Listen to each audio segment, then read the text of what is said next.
너무 많이 응원은 하지 마세요. 다음에 또 올 거니까. 7년 만에 돌아왔습니다. T1 드디어 4번째 롤드컵 우승을 달성한 팀이 되었고 페이커는 4성 장군이 되었는데요. 생각보다 늦었지만 그렇기에 더욱 극적이고 의미있는 우승이었습니다. T1이 지금까지 달려온 이야기들은 이미 유튜브에 쫙 깔린 상태이니 T1이 결정적으로 어떤 요소에 집중해서 부활에 성공을 했는지 분석의 관점으로 접근해볼까 합니다. 먼저 이번 영상을 보시기 전에 화면 오른쪽 위에 카드 롤드컵 한국은 어떻게 살아남았는가를 보시면 이해하는 것에 조금 더 도움이 되실 겁니다. 구독과 좋아요로 응원 한 번씩 부탁드리고요. 이야기 시작해보도록 하겠습니다. T1은 13년부터 16년까지 총 3번의 롤드컵 우승 트로피를 들어 올렸음에도 17년에서 22년까지 롤드컵 우승에 다시 닿지 못했었습니다. 롤드컵 우승은커녕 롤드컵에 진출하지 못한 해도 있었죠. 그런데 이 시기에는 사실 T1뿐만 아니라 대부분 LCK 팀들이 굉장히 힘들어하는 상태였는데요. 그나마 T1은 18년도 한 해를 빼고 LCK 팀들 중에서는 항상 상위권이 드는 성적을 내주는 편이었죠. 그럼에도 많은 사람들이 T1이 계속 부진했다고 생각하는 것은 옛날에는 롤드컵 우승을 3번이나 하더니 요새는 아닌가 보다 라는 인식 때문인데요. 사람들이 눈이 너무 높아진 상태로 T1에게 가혹한 평을 내리는 경향이 있었습니다.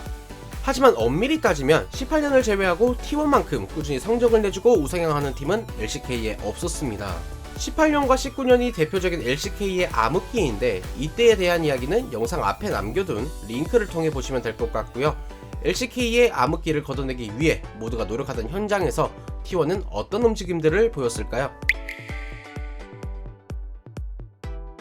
18년 롤드컵에서 LCK가 모조리 터져나간 이후 T1이 19년을 준비하면서 꽤 많은 공을 들였습니다. 전력 보강을 하는데 일부 리그가 되어버린 중국 LPL 출신 칸 클리드를 데려와요. LCK 자존심은 내려놓고 LPL에게 배우겠다는 스탠스가 나온 겁니다.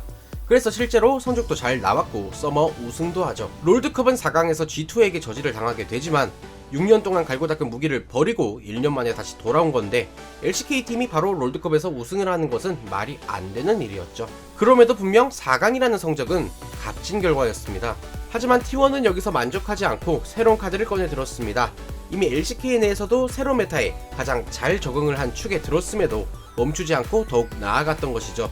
T1이 꺼냈던 카드는 바로 세대교체, 칸나, 엘림, 클로저, 제우스, 오너, 구마요시가 T1의 다음 카드였죠. 강팀이라는 입장에서 이건 분명 쉽지 않은 선택이었을 겁니다. T1이 약한 팀도 아니고 역사적으로 쭉 강팀으로 군림을 해왔었는데 이미 입증된 A급 선수들을 영입하지 않고 A급인지 B급인지 까봐야 할 수 있는 유망주들을 중심으로 운영을 하겠다? 이게 말이 쉽지 자칫 잘못하면 지금까지 쌓아놓은 T1의 구단 브랜드 가치를 깎아먹을 수도 있는 결정이에요. 막말로 연습생들끼리 팀 짜놓고 LCK 최하위권 팀이랑 붙어서 이긴다는 보장도 없으니까요. 그럼에도 T1은 강팀이 아니라 최강을 위해 이런 선택을 내린 겁니다. 이미 그려진 그림을 손보는 것보다 새로운 그림을 그리는 것에 더 완성도가 있다고 판단을 한 거죠. T1은 21년에 캐리아를 영입한 이후로 로스터 맞추기에 들어갔습니다. 21년에 카노페 국회로 괜찮은 모습을 보여주며 롤드컵 4강까지 나가며 세대 교체가 성공적으로 이루어지고 있는 모습을 보여주었었고 22년에는 제우스가 주전으로 낙점되며 여러분들이 아시는 제오페 국회 트리가 완성되었는데요. 그야말로 강력한 모습을 보여줬지만 DRX의 드라마 같은 성장에 밀려 22년 롤드컵은 준우승으로 마감을 하고 23년에 들어서야 롤드컵 우승을 하며 전라인 중 한 라인도 부족함이 없는 최강이라는 평을 듣는 세계 정상팀으로 우뚝 서게 된 것이죠. 여기까지만 들어도 T1 구단 자체가 승부사 기질이 있네 하는 생각이 드실 수도 있을 것 같은데요. 이게 또 보면 T1이 도박수를 놓으며 이걸 설계한 게 아닙니다. T1의 대단한 점은 유망주 양성과 투입 과정입니다. T1은 기본적으로 모든 라인에 확실한 즉시 전력들을 포진시켜 두었었는데요. 칸나, 커즈, 페이커, 테디, 캐리아 무리하게 혹은 급하게 유망주들을 투입할 필요가 없었습니다. 천천히 경험치를 먹이며 망가지지 않도록 폼을 계속해서 올려준 것이죠. 결과적으로 이 선택은 후에 제우스, 오너, 구마요시가 본격적으로 T1의 주전이 되었을 때 프로계에 쉽게 적응할 수 있는 큰 발판이 되었습니다. 20년, 21년 총 2년간 천천히 공을 들이며 칸나에서 제우스로, 커즈에서 엘림, 그리고 오너로, 테디에서 구마요시로 세대 교체를 성공시킨 것이죠.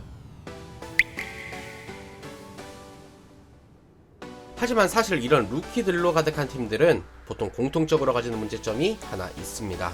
리그에서 적응을 하는 것은 어찌어찌 해결해도 규모가 큰 대회에서는 모조리 무너져 버린다는 것인데요. 자신의 콜이나 선택 한 번에 팀이 리그에서 갖는 1패가 아니라 대회 탈락 그 자체로 이어져 버릴 수도 있는 구조다 보니 이 압박감을 경험이 부족한 선수들이 견뎌내기가 힘들다는 것이죠. 아무리 뛰어나고 실력이 좋아도 경험의 벽을 그냥 뛰어넘을 수는 없습니다.